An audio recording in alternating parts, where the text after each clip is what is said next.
Bienvenue à bord.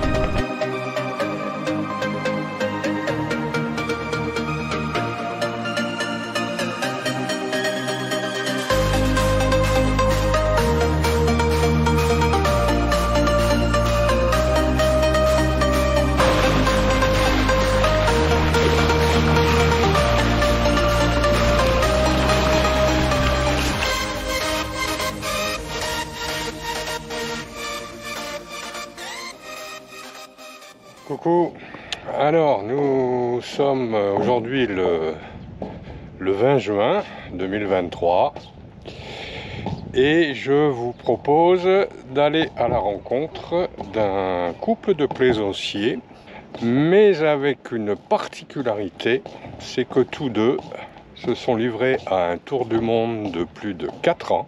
Ils en ont sorti un bouquin, Le Tour du monde de l'amour, un premier tome, un deuxième à venir, et j'avais envie de les rencontrer et de pouvoir un petit peu échanger sur cette belle aventure, ce joli rêve qui pour eux est devenu réalité. On y va. Salut Fabienne. Ça va? Ça va, impeccable. Comment? Salut.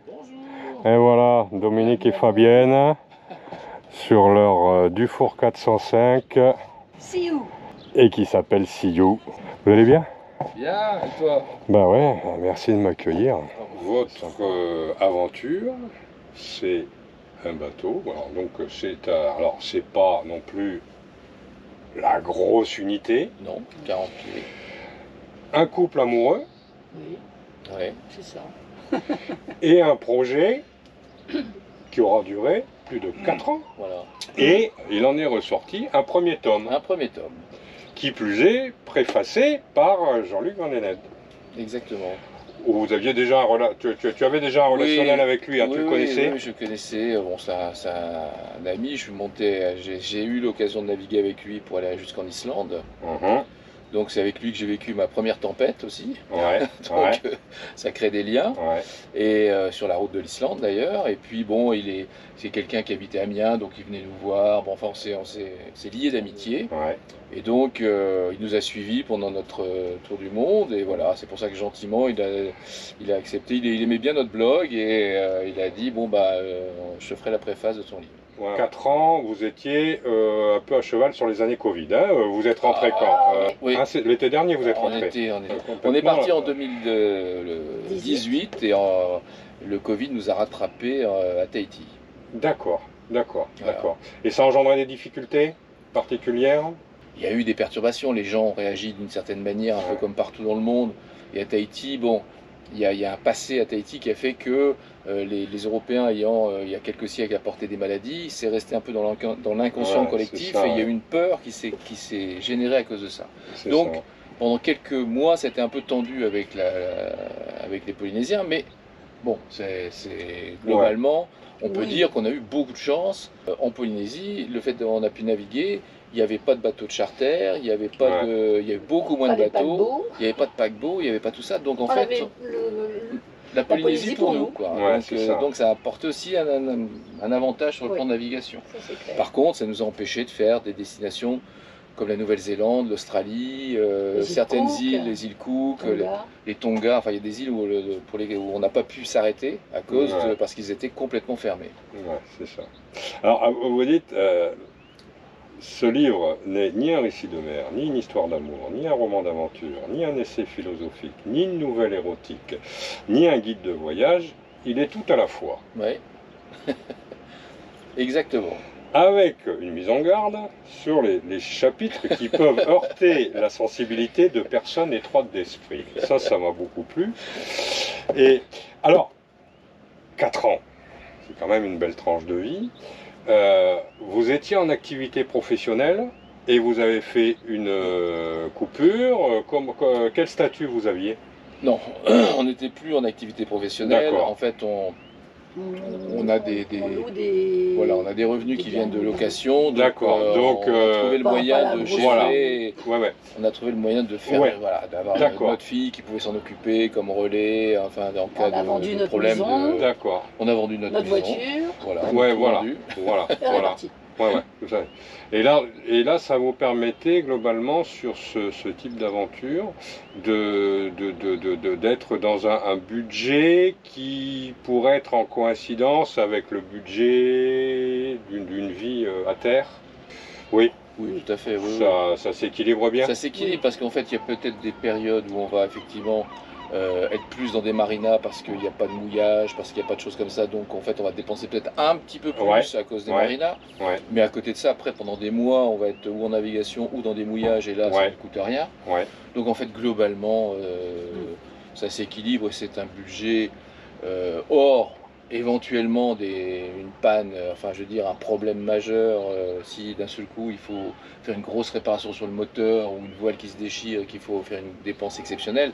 Bon, mais hors dépense exceptionnelle, Ouais, c'est un budget qui est équivalent à un budget sur Terre. ouais, ouais, ouais. Peut-être même moins d'ailleurs, dépensé. peut-être même moins. Ouais, Bah, c'est vrai, on n'a rien besoin. ouais, ouais, ouais, ouais, ouais. On a surtout que on navigue, nous on avait navigué essentiellement dans les zones tropicales, donc en fait en vêtements c'est short t-shirt.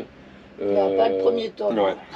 Oui, le premier tome c'était un Le premier tome, on habille, il fait pas si chaud que ça. Oui, Pas si chaud que ça, ouais. jusqu'au Martinique. Mais Alors le premier Ouais. tome, bon, c'est votre départ de Port Camargue jusque Panama, Voilà. donc en passant par les Baléares, les Madères, les Canaries, et ensuite la Transat, l'arc antillais et Panama. voilà, tout à fait. Et une suite à venir. Que je suis en train d'écrire Que tu qui es en fera train de d'écrire. Panama jusque le retour ici à Port Camargue, donc toute La Polynésie, la et la Polynésie, mer le Rouge. Pacifique, l'Indien et la mer Rouge. Voilà. Ouais. Puis une écriture ouais, qui est sympa, bon, très, très imagée, et puis jusqu'à l'intimité du couple, voilà, ce que voilà, on vit à deux Partage. sur un espace restreint, et tout y est, donc beaucoup d'anecdotes, de la Exactement. découverte, des rencontres. Ouais, Ah, beaucoup ça. de rencontres, parce qu'en fait c'est surtout ça qui fait je dirais le charme d'un voyage comme ça, parce qu'en Ouais, fait tout les à fait. paysages, une fois qu'on a vu une île avec des cocotiers et du sable blanc, celle d'à côté est à peu près pareille. Par contre, les gens qu'on va rencontrer sur ces îles ou les navigateurs qu'on va rencontrer, eux, sont tous différents. Ouais. Et c'est des histoires de vie, c'est des rencontres, c'est des apéros copains fréquents. Enfin, il y a un échange qui se crée qui est très très fort et c'est ça qui, à notre sens, était le plus important. Et d'autant plus riche peut-être que ce sont forcément comme vous des gens qui sont partis loin. C'est pas des gens qui sont en train de faire du cabotage. Ah bah oui. Exactement. Et il y a une entraide et une facilité pour rentrer en contact avec les Ouais. navigateurs au Ouais. long cours qui est Mhm. absolument exceptionnelle. On C'est-à-dire que partage, dès qu'on arrive dans un endroit, Ouais. tout de suite on va voir le voisin. Ouais. Ou le voisin vient nous voir. Ouais, Enfin, tout c'est à fait. Même au mouillage. Même- Ouais, ouais. Oui, voilà. Ouais. voilà, Et est-ce que c'est pas ça aussi, fondamentalement, qui crée un bon équilibre entre ces longs moments passés à bord pendant les navigations et ces moments de rencontre quand vous êtes au mouillage ou dans un port, quoi. C'est une espèce d'équilibre un petit peu. On a envie de partager avec les autres. Oui, tout Ça, à je fait. veux dire. Ah oui, tout à fait. On a envie. Mais je dois avouer que nous, on n'a jamais trouvé même les longues traversées, comment dire, pénibles. C'est-à-dire qu'en fait, la plus grande. Même ça nous arrivait d'arriver dans un mouillage et pas sortir tout de suite. Ouais. Oui, et Oui. puis, Ouais. et même de se dire, quand on arrive aux Marquises, ça aurait duré 15 jours ou 3 semaines de plus. Une fois qu'on a pris le rythme, Ouais. en fait, après, il n'y a plus de.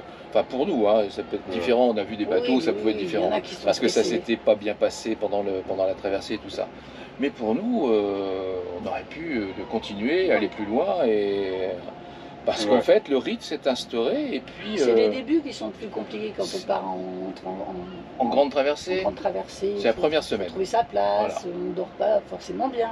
Ouais. Les 5 premiers jours Oui. sont compliqués. Puis après, Ouais. pouf, il y a un rythme. Quand vous étiez dans la continuité de cette aventure, vous avez tenté de partager d'une façon ou d'une autre au fil de vos navigations. Bah oui, on avait deux supports, on va dire. Moi j'avais le blog où je racontais, bon, j'écrivais notre histoire, mais de façon un peu plus littéraire et un peu plus imagée. Et puis Fabienne avait une page Facebook. Moi, c'était l'instantané. Voilà. Voilà. Voilà. Le live. Voilà, le live. Dès Le que live, j'arrivais, qu'on se baladait, Voilà. avec des trucs, je partageais.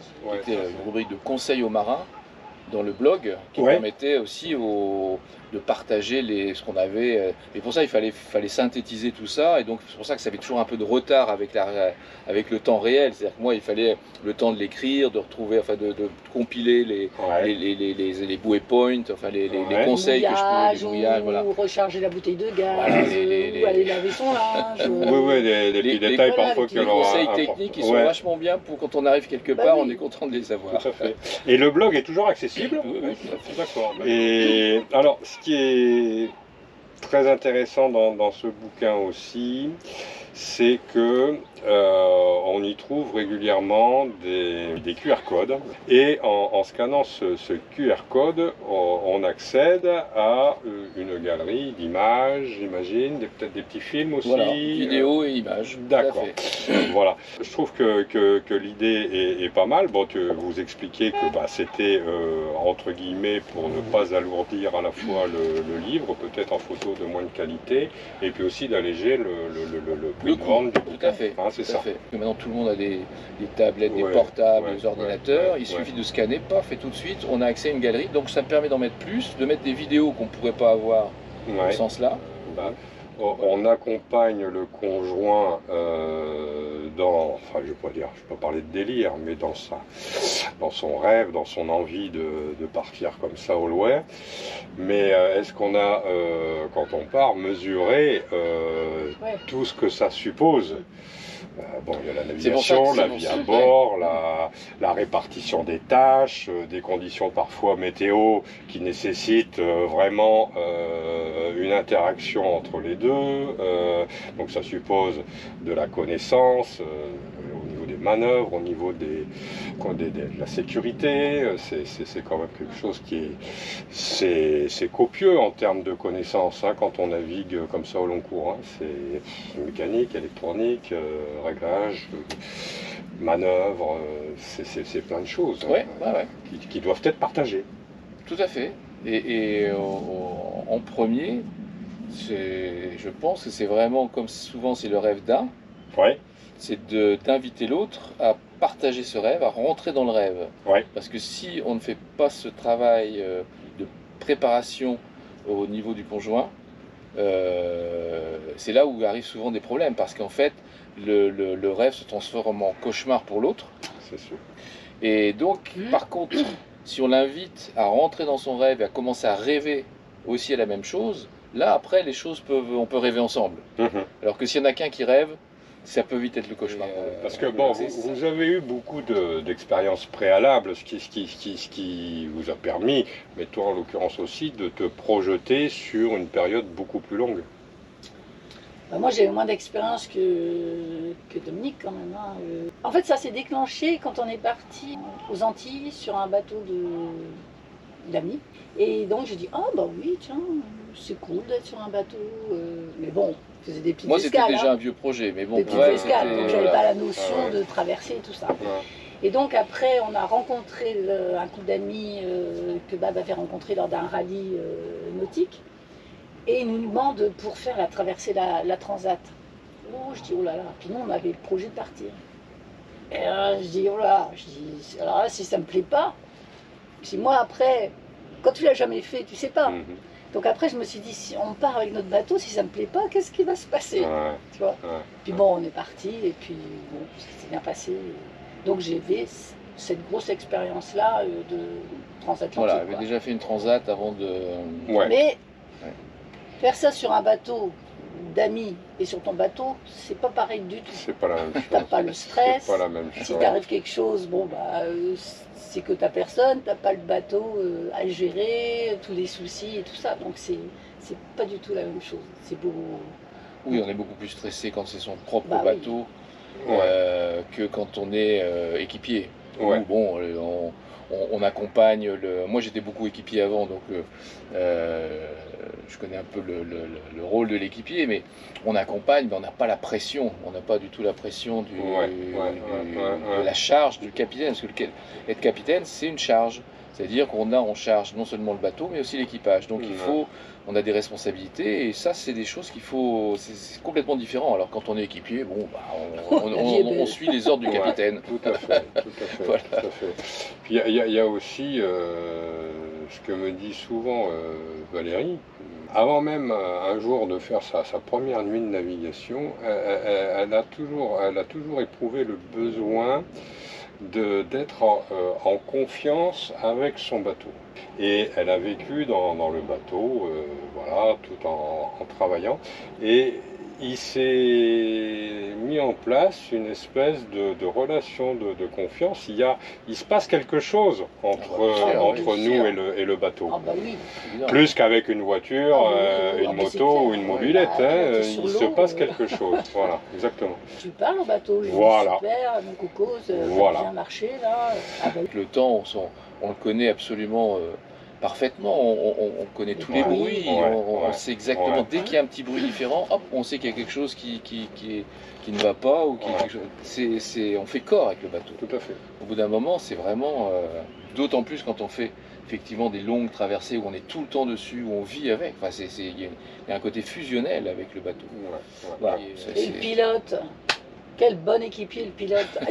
Franchement, à chaque fois qu'on avait fait, tu sais, la Transpacifique ou la Transat et tout ça, ah ben je le remerciais, hein. Parce que franchement, sans lui, c'est un enfer. Barrer jour et nuit à deux, ça peut être extrêmement difficile. Par rapport à des gens qui se projettent, alors des fois ça peut être sur une année, ce qui est déjà très bien, hein, de pouvoir notamment pour des gens qui bossent encore et qui font une parenthèse d'une année pour peut-être faire les Antilles, bon c'est déjà, une belle chose. Hein. Qu'est-ce que vous avez envie de leur dire à ces gens qui ont envie de franchir le pas? Allez-y. Sans hésiter. Sans hésiter, allez-y. Sans hésiter. Parce que on va trouver toujours un millier de raisons de pas partir. Ouais. Et voilà. Et à un moment, il faut se lancer. Il faut se lancer, se dire bon bah j'y vais, puis on verra bien. Je crois que on apprend énormément au fur et à mesure. Hein, souvent les gens ont peur de ne pas être à la hauteur sur le plan peut-être technique. Alors, il faut être bricoleur. Ça c'est clair. Hein. Moi, pour parler en tant que femme, hein, parce que tu soulignais ça tout à l'heure, c'est d'abord il faut avoir énormément confiance en son capitaine. Ça c'est primordial. Et il faut qu'il soit bricoleur. Parce qu'il y a quand même des petits trucs. Puis un peu... lui c'est un peu un MacGyver, quoi. Il va toujours... il ne faut pas forcément la pièce, il faut penser et puis réparer avec ce qu'on a. Voilà, avec ce qu'on a. Donc il faut ça c'est important. Moi je sais qu'il est capable de tout ça. Donc c'est pour ça que je suis sereine. C'est que voilà, il sait faire tout ça. Ça c'est important. Jusque même à être beaucoup dans l'anticipation, puisque j'ai pu voir aussi que vous étiez parti avec un safran de secours. Exactement. Donc ça veut dire que là, tu pensais aux orques, à l'époque? Non, pas du tout. Parce que ça c'est quelque chose dont on entend beaucoup parler sur les réseaux. Voilà, je pensais à un certain nombre de bateaux qui avaient perdu leur safran.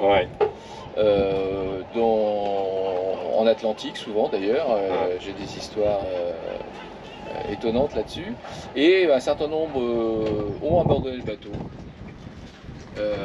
D'autres ont dû démonter les portes, faire un bricolage de secours pour... moi j'avais pas envie de démonter mes portes, donc j'ai anticipé et je me suis dit et je veux surtout ne pas abandonner mon bateau. Ça c'est pour qu'on l'abandonne parce qu'il y a un trou dedans et qu'il coule, bon c'est une chose, ça on n'a pas le choix, mais quand on peut, pour moi c'était impensable. Donc le safran, c'était, après, tant qu'on a des voiles comme ça, on arrive toujours à rejoindre une terre. Un safran, il faut pouvoir diriger le bateau. Et ensuite, il fallait faire un safran qui soit aussi manipulable par Fabienne. Parce que des safrans qu'on met, comment dire, au bout d'un tangon et tout ça, on ne se rend pas compte de la force des vagues en océan. Pour manipuler le bateau, c'est très très très dur. Ouais. Donc voilà, donc je pourrais te montrer les photos, je te donnerai les photos du safran mis en place, tu verras un peu le... Ouais, j'imagine que ça... C'était pensé, enfin tu verras, c'était... De la même manière, j'ai inventé des systèmes, on pourra voir ça si tu veux, pour sécuriser le bateau, parce qu'on ne va pas toujours dans des pays, comment dire, faciles, des pays où... la pauvreté est énorme, et donc quand on arrive avec nos bateaux, on est un peu, même si c'est des petits bateaux avec des petits budgets, on paraît être un milliardaire. Donc il faut faire en sorte que le bateau soit sécurisé le plus possible. Et alors, dans toutes vos navigations, vous avez dû voir des choses remarquables, aussi jolies les unes que les autres, mais est-ce qu'il y a un lieu, un endroit qui peut-être vous a plus interpellé dans votre périple? Oui, on pense à la même chose, hein, tout de suite. C'est pas dans ce tome-là. C'est pas dans ce tome-là, mais ce sera dans le prochain. D'accord, donc on en parle pas. C'était dans le Pacifique.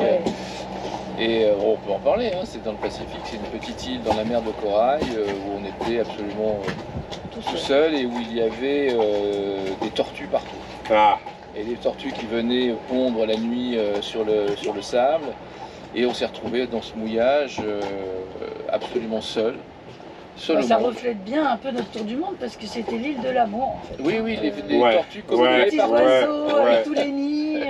Voilà, c'était une île de reproduction. Les papas qui veillaient. Enfin, et ça doit faire partie, j'imagine, par rapport à d'autres endroits sûrement que vous avez découvert, ce type d'endroit qu'on n'a pas envie de quitter, quoi. On a envie de rester un peu plus. Bah oui, tout à fait. On est resté quand même. On est resté quelques jours là. Alors c'était particulier cet endroit parce que c'est vrai que des îles, comme je disais tout à l'heure, des îles désertes, on en a vu, hein, au Tuamotu, on en a eu au San Blas, on en a eu à différents endroits. Mais là, le fait que toutes ces tortues venaient se reproduire, les oiseaux aussi, enfin, il y avait un côté, puis on n'était pas loin de la grande barrière de corail, donc c'était assez mythique. Mais sinon, pour en revenir à celui-là, je crois que le premier point de départ, c'est Porto Santo. Porto Santo, oui. Parce qu'en fait, c'est la première fois que tu rencontres des marins de voyage. Ouais. Un bateau de Français à Cadix, c'est à peine s'ils nous disaient bonjour, quoi. Alors qu'arrivé à Porto Santo, tout le monde vient t'accueillir, quoi. C'est magique. Alors Porto Santo, hein, vous savez où c'est. Sinon, vous regardez sur la carte. Eh bien, j'avais des amis qui étaient à Porto Santo aussi. Ils ont décidé d'aller vers les Açores cet été, avant de repartir, de redescendre. J'avais navigué un peu, on a navigué un peu avec eux dans les Canaries. On a découvert aussi, c'est magnifique. Mais ils étaient sur Porto Santo il n'y a pas si longtemps. Oui, et c'est un peu là qu'est né aussi, est-ce qu'il faut le dire,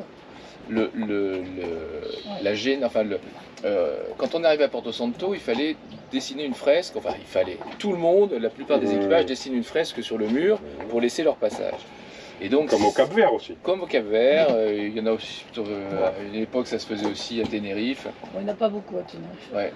Et donc on s'est dit, tiens, est-ce qu'on ne pourrait pas donner du sens, trouver une idée, une idée maîtresse par rapport à ce voyage. Et c'est là qu'est né le Tour du monde de l'amour.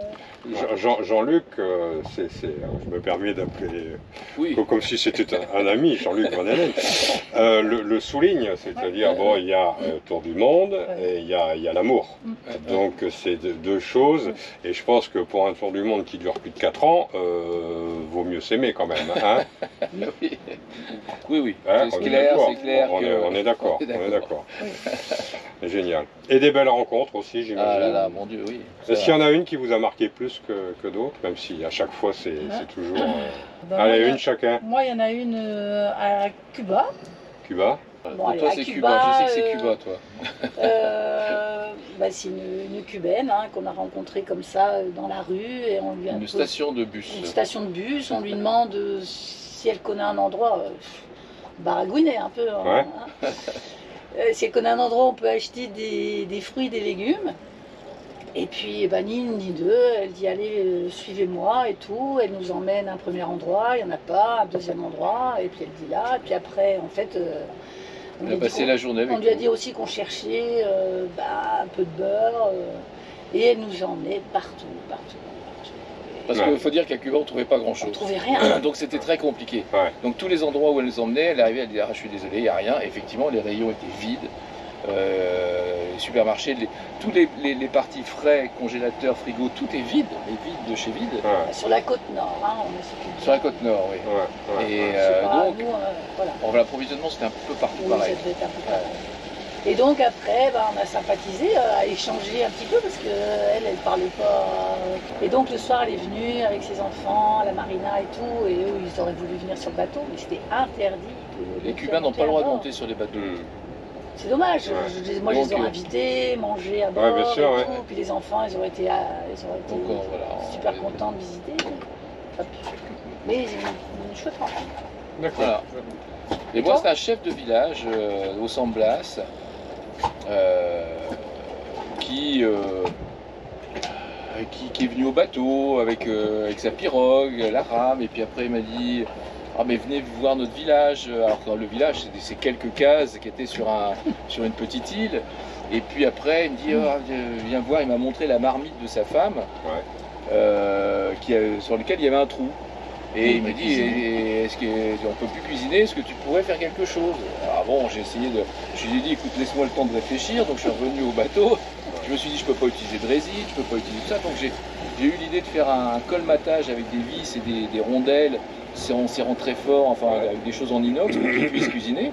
Et donc le lendemain, on est allé sur cette île, et puis ça a été, voilà, les femmes habillées en costume traditionnel, parce que c'est des Indiens Kunas. Et tout, enfin, ça a été l'événement, parce que je venais réparer les marmites, parce qu'après il y en a une autre qui est arrivée, cocotte. Donc j'ai réparé les marmites des Indiens Kunas. Et voilà, c'est des moments très forts. Ça, vous devez en avoir un paquet, hein, voilà. j'imagine. Après, il est venu aussi parce qu'il avait un petit bobo. Ah oui, alors on l'a soigné sur le bateau, parce qu'il s'était fait un... Voilà, ouais, pharmacie de bord. Hein. Voilà. Et moi, là, je viens de compléter la mienne, d'ailleurs, je ferai un truc là-dessus, parce que ça a son importance. Ah oui, c'est sûr. Une pharmacie de bord digne de ce nom. Ouais. Voilà. Mais alors, l'été dernier, vous êtes rentré sur Port-Camargue. Et après plus de 4 années passées sur le bateau. Et ça fait quoi? Est-ce qu'il y a, c'est compliqué? Il y a une période de transition pour revenir à une vie un peu plus continentale? Oui, c'est compliqué. C'était compliqué, oui. J'imagine, non? Oui, il a fallu se remettre dans... Je dirais qu'on commence à être à peu près, enfin pour moi, être à peu près bien depuis simplement mars-avril. De cette année. Oui, parce qu'avant, d'ailleurs, on a accumulé, alors est-ce que c'était la fatigue? On a accumulé aussi, on n'avait jamais fait le Covid, on a fait le Covid en arrivant. Mais je pense aussi qu'on s'était affaibli. Covid et grippe. Grippe terrible, bon. Et puis c'était dur de reprendre un rythme. C'est la lourdeur de... tu retrouves toutes les informations, même si on ne les regarde pas, mais il y a une ambiance qui est là, que tu n'as pas quand tu es sur l'eau, en fait. Quand on est en mer, on a l'impression d'être beaucoup plus vivant, quelque part, parce qu'en fait, on est en communion avec les éléments, alors qu'ici, on est un peu coupé. C'est comme si on nous coupait nos racines vitales.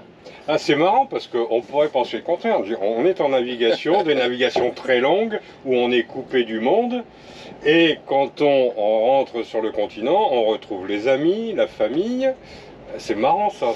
Oui, mais en fait, en étant en mer, on est obligé d'être attentif à des choses auxquelles on n'est plus attentif quand on est à terre. Parce qu'en fait, on se laisse porter par une vie routinière ou pas, mais enfin automatique. Et alors qu'en mer, on est obligé de se reconnecter aux éléments, au vent, d'écouter le vent, de regarder la lune, les nuages, le soleil. C'est vraiment un autre monde. Et pendant 4 ans, est-ce que vous avez fait un effort particulier pour aller chercher des informations sur ce qui se passait en France, des choses comme ça? Ou alors qu'il y a des Ça choses. nous a pas Pas manqué. plus, pas plus que ça. Ah, non, pas plus que ça. Non, rien du tout. Enfin, plus que ça. disons qu'on suivait, quand on avait Nous, c'est pareil, mais- Internet, j'avais les gros titres, je sais plus, j'ai un Oui, site. qui t'apparaissent sur une Voilà, page. Oui. j'ai les gros titres, donc Mais voilà, pas plus, je quoi. lisais ça, Ouais, et puis c'était d'accord. tout. Non, ce qui a importé plus quand on arrivait pour Bon, moi, après, c'est hein, les, en tant que les maman, enfants, c'est bien sûr. forcément Bien sûr, oui. les enfants. avoir la communication et pouvoir avoir des nouvelles des enfants. Alors justement, quand alors nous on a eu l'occasion d'aller naviguer 15 jours là, sur le kata d'un couple d'amis qui ont fait une parenthèse d'une année, donc il a fait la transat et puis il les avait rejoints dans les Antilles pendant 15 jours. Et c'était aussi pour eux l'occasion de recevoir régulièrement de la famille, des amis. Donc est-ce que pendant 4 ans, vous avez aussi souvent dû réguler vos navigations pour pouvoir accueillir quelqu'un, débarquer quelqu'un d'autre? C'est arrivé souvent, j'imagine? Non. Eh ben non. Pas plus. Non, mais non, parce On n'a qu'en pas fait. eu d'amis qui ont voulu Venir. Non, je crois pas. Si. On a juste eu des amis qui sont venus passer le canal de Panama avec nous. Ah oui. Oui. Voilà. Qui voulaient passer le canal de Panama. Ça, voilà. c'était très D'accord, sympa. ouais. Ouais. Mais après, on n'a pas tellement d'amis qui aiment en La fait, voile. la voile, le D'accord, bateau. d'accord. Bon, on a nos enfants qui devaient nous rejoindre À Tahiti. à Tahiti et qui malheureusement, à cause du Covid, notre fils a pu venir, mais pas notre fille. Ouais. Enfin, il a pu venir, mais il a été. Ouais. Il est arrivé Confiné 2 sur le bateau. jours avant le confinement, il est reparti 2 jours après. Ouais. Donc en fait, il a fait que le confinement. Ouais. Il n'a Ouais. vu que la marina de Tahiti. Après, ça, bon, c'est c'est pas vrai, lourd, ouais. ils sont venus nous rejoindre aux Canaries. Les quand Canaries même. sont venus nous rejoindre. Ouais. Donc on a quand même passé 15 jours avec eux aux Canaries. Et après, en Turquie, Mais il c'est est revenu vrai en Turquie. que nous, quand par exemple nos enfants sont venus, on a dit, bon, voilà, on prend le bateau, la marina, on va pas faire des navigations. D'abord parce que ma petite fille n'était pas habituée, et puis ensuite, bon, après on ne sait pas, avec les vents, tout ça. Les avions, Les avions. Enfin, on après- a tellement rencontré des gens qui ont vécu des galères, à se mettre dans des situations inconfortables parce qu'il fallait à tout Dangereuse prix, même, même parce dangereuses. qu'ils veulent ramener le bateau, parce que les gens ont des impératifs d'avion et tout ça. Donc Hmm. quand on fait ça, il faut vraiment bien calculer son coût, bien surveiller la météo et pas aller trop, enfin toujours avoir des plans B. Des plans B pour que les gens puissent rejoindre un Pas faire des aéroport. grosses naves, quoi. Ouais. Voilà, c'est toujours un peu compliqué les équipes, enfin pas les équipiers, mais Ouais, les c'est invités ça. à Ouais, bord. ouais, tout à fait, c'est compliqué. Toujours compliqué. C'est sûr. Et alors, le bateau, avant de partir pour ce périple, vous avez été amené à faire un choix sur le bateau. Donc, qu'est-ce que vous conseilleriez donc à des plaisanciers qui ont ce projet d'acheter un premier bateau vers vraiment du hauturier? Ouais. Vous avez fait un choix de bateau, vous avez peut-être vous y avez apporté des aménagements en se projetant un petit peu sur ce qui vous attendait. Tout à fait. Qu'est-ce que vous diriez là-dessus? C'est-à-dire qu'au départ, c'est sûr qu'il faut choisir un bateau qui est adapté, disons, d'abord à son programme de navigation, à ses envies. Nous, on savait qu'on Il y a allait un être... minimum de confort quand même. Oui. Hein, quand on part comme ça longtemps. Oui, quand on part en couple, c'est vrai qu'il faut penser qu'on va être quand même pas mal d'années sur un bateau, et que si l'harmonie, c'est un ensemble de choses, et s'il y a quelque chose qui ne va pas à bord, parce que il faut faire des compromis bien sûr, mais il faut essayer effectivement d'optimiser le confort pour que ça reste agréable. On n'est pas là pour non plus vivre 4 ans de galère. Tout à fait. Confort, mais autonomie aussi. Autonomie, nous au niveau énergétique, oui. Au niveau de l'eau, on n'a pas choisi l'option désalinisateur. J'allais poser la question. Voilà. Parce que j'ai rencontré tellement de gens qui ont des problèmes avec leur désalinisateur que ça m'a donc rajouté encore un petit billet de 10 000 euros entre la pose, l'appareillage et tout ça. Alors en plus, une chose importante, c'est quand on part, par exemple pour une Transat ou une Transpac, on peut pas compter sur le désalinisateur parce que si tombe en panne, il faut quand même qu'on ait suffisamment d'eau à boire. Donc il faut prendre les packs d'eau comme si on n'avait pas de dessal. Ouais. Donc, parce que si tombe en panne, il faut qu'on ait de l'eau. Donc en fait, le dessal ne sert que pour l'eau de, comment dire, de confort, c'est-à-dire la vaisselle, les douches et des choses comme ça. Tout à fait. Franchement, nous on est arrivé aux Marquises, on avait encore presque un réservoir sur les 2 réservoirs. On a des bidons, enfin on a un réservoir de 160, un réservoir de 200, et on devait avoir peut-être 150 ou 200 litres, On avait compté, 150 litres d'eau en bidon. Ah oui, plus l'eau à boire. Plus l'eau à boire. C'est ça, Voilà. ouais, d'accord. Et donc sur l'eau de confort, eh bien on est revenu avec un réservoir plat. On est arrivé aux Marquises avec un réservoir plat, donc on pouvait encore aller plus loin.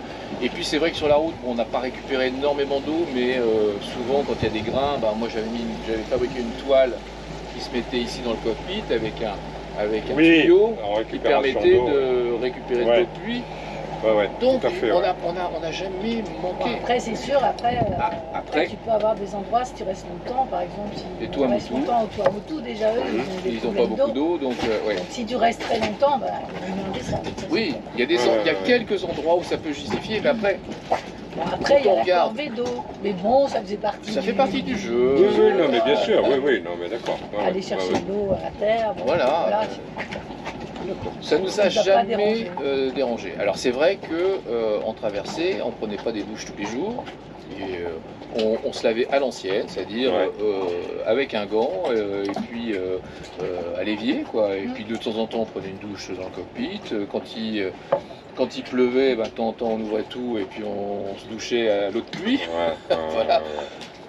Ça nous a jamais, ça nous a jamais dérangé, quoi. Bon, et ça a évité beaucoup de problèmes. Parce que aussi. Et puis il y a beaucoup d'endroits, je me souviens, il y a beaucoup de baies où des rivières arrivent et où les gens ne peuvent pas utiliser leur dessal parce que l'eau est trop chargée en sable, en sédiments et tout ça. Donc il y a beaucoup de situations où on ne peut pas utiliser son dessal. Donc, bon, par contre, ceux qui en ont, ceux qui en ont sont contents tant qu'il marche. Ouais. Parce que moi je les ai tous connus avec des pannes à bout d'un moment. Ou la membrane, le machin, enfin bon. Surtout ceux qui en ont acheté, mais ça demande beaucoup d'entretien. Il y a certains qui en ont fabriqué personnellement et ils en sont contents. Si on a une utilisation périodique, régulière, les entretiens sont pas les mêmes. C'est-à-dire que si on laisse le bateau plus d'un mois, il y a tout un processus avant pour nettoyer les salles. On peut faire un tour du monde sans des salles. Voilà. Maintenant, ceux qui... Non, parce que j'allais en parler avant que tu l'abordes. C'est pour moi, oui, le dessal pouvait sembler quelque chose d'incontournable, ce qui n'est pas le cas. Ce qui n'est pas le cas. Ce on a même rencontré des gens en tour du monde qui non seulement n'avaient pas de dessal, mais n'avaient pas de frigo. Pas de frigo. Ah oui. Donc il y a des gens qui sont... Ouais, on en a rencontré. Ouais, c'est ça. Ça, le frigo quand même. Frigo, là, j'avoue qu'on aurait... C'est compliqué là. Ça devient plus compliqué. Là, c'est compliqué. Compliqué. Bon, génial. Donc voilà, un premier tome. On peut donc on le trouve c'est sur Amazon. Sur Amazon. Exclusivement sur Amazon.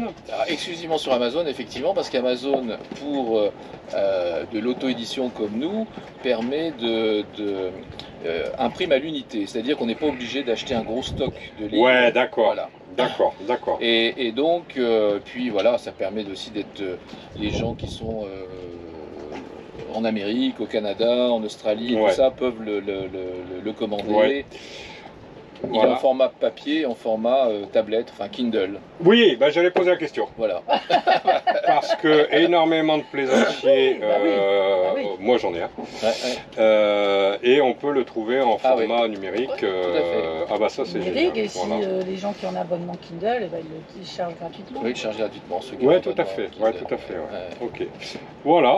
Bon, on va pas en dire plus parce que l'important c'est que vous ayez envie de le lire. Moi, je trouve que c'est bien écrit, je dirais c'est du lourd, quoi. Il y a beaucoup de choses, il y a la navigation, il y a l'anecdote, il y a de l'amour, il y a tout ce qu'on peut voilà, souhaiter. Voilà.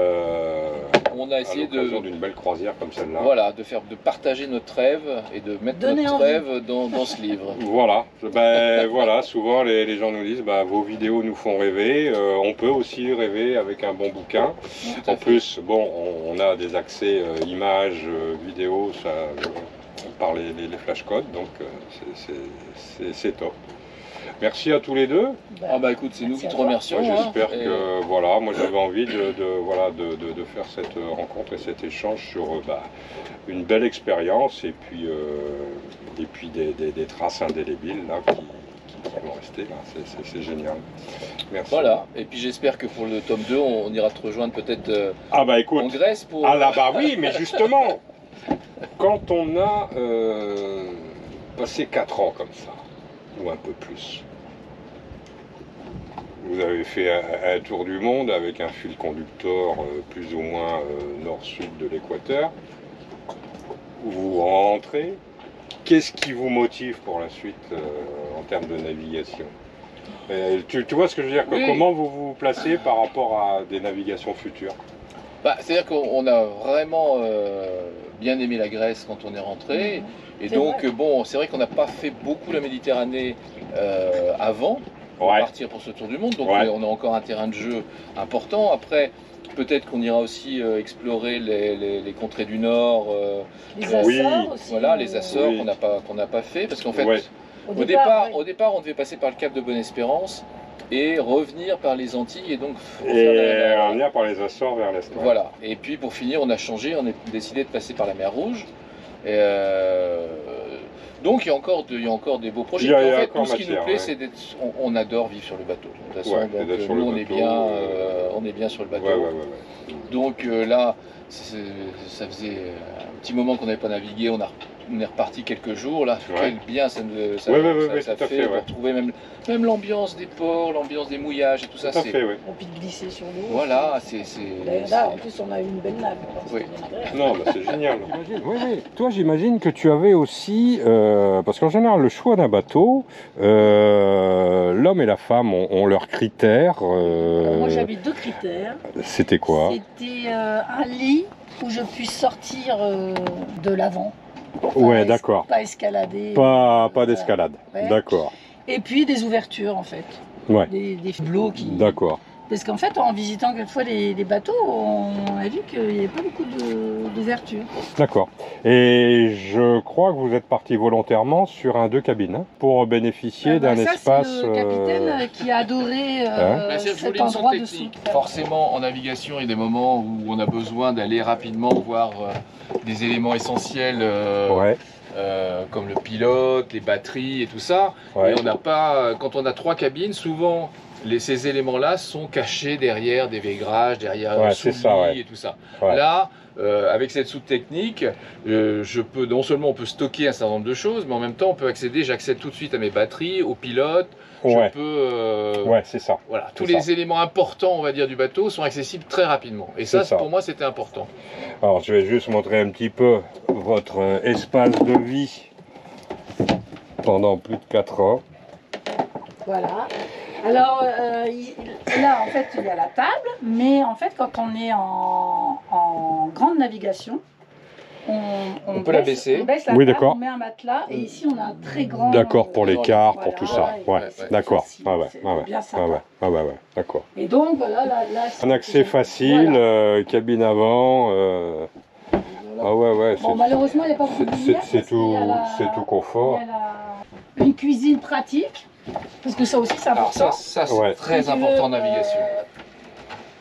Là, voilà, moi, en lave, je suis ici. Oui, t'es bien calé, Et je mettais même un... D'accord. J'ai rajouté ça par sécurité, une sangle qui permet de ne pas risquer de finir dans la salle de bain. Non, mais c'est des détails, c'est sûr. Et la suite technique, voilà, je l'ai éclairé un petit peu pour qu'on... D'accord. Ça c'est... ça, t'as tous les accès. c'est impeccable. Au niveau carburant, vous aviez une autonomie de... Vous aviez une autonomie de... 200 litres. On a un réservoir de 200 litres, mais après on a des bidons. Alors pour passer la mer Rouge, Dans les coffres aussi. oui, il y en a Ouais. un peu partout. Là, Ouais, on ouais. était un véritable pétrolier parce que Ah ouais, d'accord. Ouais, ouais. on avait des Partout, bidons même dans la partout. salle de Dans bain. la salle de bain, là, sur le pont. Oh, d'accord. Parce que la mer Rouge est une mer tellement compliquée Mhm. à négocier qu'il faut avoir des réserves de carburant parce qu'on a le vent de face pendant très longtemps. Ouais, On a des fenêtres météo très courtes, ce qui fait qu'on n'a pas le temps de s'amuser à tirer des bords. ouais. Surtout qu'on ne peut pas s'arrêter. En Égypte, on ne peut pas s'arrêter. Au Soudan, c'est pas Ouais. facile. Ouais. Et donc, il faut, quand on a une bonne fenêtre, qui est assez courte, vraiment tailler la Tracer. route, tracer Ouais. pour arriver le plus vite possible à destination. Ouais, c'est ça. Ouais. Et donc, il faut des réserves de carburant. Donc, à Djibouti, on a acheté des bidons, en fait, c'est des bidons d'huile alimentaire, qu'on a remplis de gasoil, on en Ouais. avait partout. Euh, Il fallait qu'on ait à peu près l'autonomie de 800 000 de gasoil. Donc j'avais fait le calcul. Et Ouais. ah oui, non, c'était. Puis, il faut On aussi- faisait, on a même fait on a rempli les réservoirs alors qu'on était en route. On a fait tout un système pour pouvoir. On n'éteignait même pas le moteur et on remplissait le réservoir à partir des Ouais, ouais, bidons. ouais, ouais. C'était très. Parce que votre consommation moyenne en gasoil, c'était de l'ordre de quoi? 1,5? En général, on tourne aux alentours de 2 litres. 2 Moi, litres je quand même? préfère- ouais. D'accord. Alors ça va entre 1 6, ça dépend de la Ouais, c'est vitesse ça. à laquelle Oui, on bien met le sûr, moteur, hein. évidemment. Ouais. Et on est allé pendant le... Bon, la- jusqu'à la- 3. Non, on est allé à plus de 5 parce que le pilote au canal de Suez m'avait demandé de pousser le moteur, il voulait absolument que je sois à 2500 tours. Ah oui, d'accord. Et, Ouais. et donc là, on a consommé presque 5 litres. À l'arrivée, vous avez fait une stat, bon, des 1000, je pense qu'il a suffi d'additionner, mais des stats heure moteur, heure sous voile. Alors moteur, Alors, je moteur, l'avais fait, je crois on que l'avait on n'a fait, pas oui. fait beaucoup de moteurs. Hein. Non, non. On a fait, je crois, sur 4 ans, je crois que c'est ça, c'est 1700. Sur 4 ans, 1700? Ah ouais. Première année, on a fait 305 heures moteur. Parce que là, on faisait le plus d'heures moteur, en fait, c'est C'était le l'Indonésie retour. En fait. et le retour. Parce que La deuxième année, on a fait 192 heures, la troisième année, 274, et voilà, on a fait, je dis, Ah oui, voilà, effectivement, oui, non, ça 1753. c'est la paraît- dernière année. Mais oui, on a qui toujours nous fait de la voile. On a tout le temps fait de la voile, ouais. Voilà. Donc en fait, quand on part comme ça, je pense qu'on oublie un petit peu le côté moteur en termes d'assistance moteur, parce que en fait, vous avez peut-être moins d'impératifs de rejoindre un endroit précis. Oui. Donc des Oui. fois, c'était On petite attendait vitesse que- sous voile, quoi, tranquille.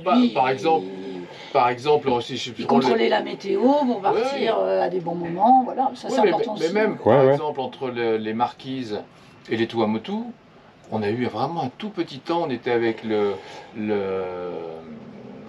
comment Ah dire, oui, on était avec le Ginecker, Avec le les Ginecker, mers plates, on- on avançait à 2,5 ou Ouais, 2,5. voilà, 3 c'est nœuds, ça, mais voilà. bon, Ouais, ouais.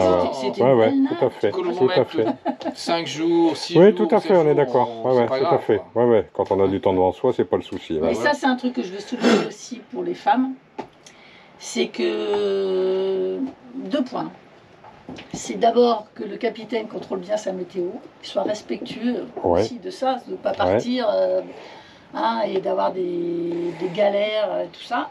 Et deuxième point important, c'est la sécurité. C'est Ouais. que Dominique est toujours attaché Tout à quand fait. il va à l'avant, etc. Parce que moi, j'ai rencontré quand même des marins Oui. où allez hop, j'y vais et tout. Et Ouais. puis la femme, elle reste dans le cockpit et puis bah, elle a quand même des craintes, quoi. Et, Ouais. ça peut arriver, hein, parce que... Et de nuit aussi, hein, quand l'un Ah, des de deux nuit. dort et l'autre en Ah, c'est veille, gilet obligatoire, hein. c'est incontournable, c'est Ouais, incontournable. gilet obligatoire. Non, mais on est bien d'accord. Oui. Et on est... Je dirais moi aussi, moi je ne pouvais bien dormir que si je savais qu'elle était attachée dans le Tout à cockpit. fait, Sans ça, tout à fait. je dormais pas, quoi. Tout à fait, tout à fait. Ouais, ouais, ouais, ouais.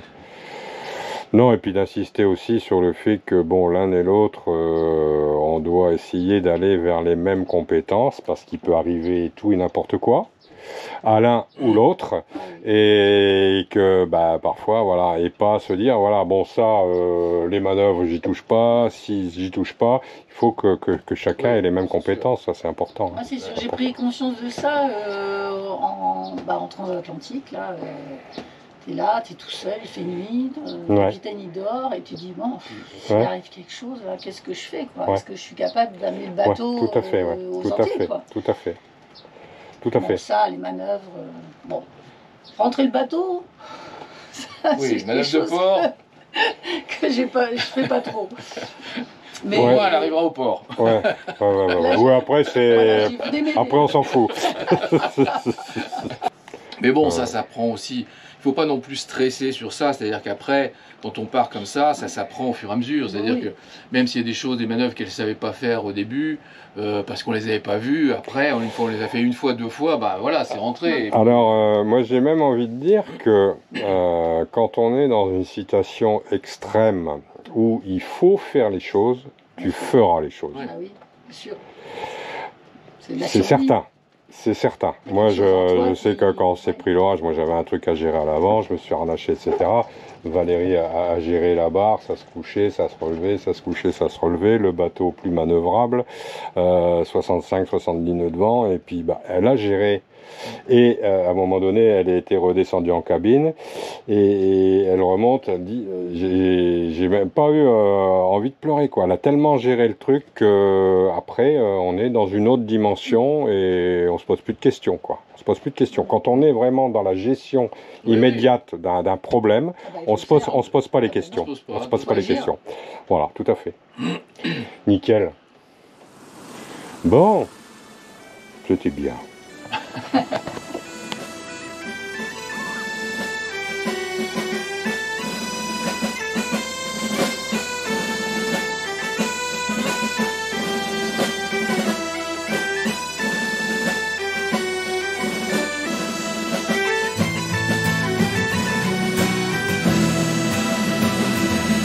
Le vent dans les voiles, la grande aventure, suivre les étoiles, annonçant l'azur, braver la tempête, toujours droit devant, comme un tête-à-tête avec l'océan. Avec l'océan,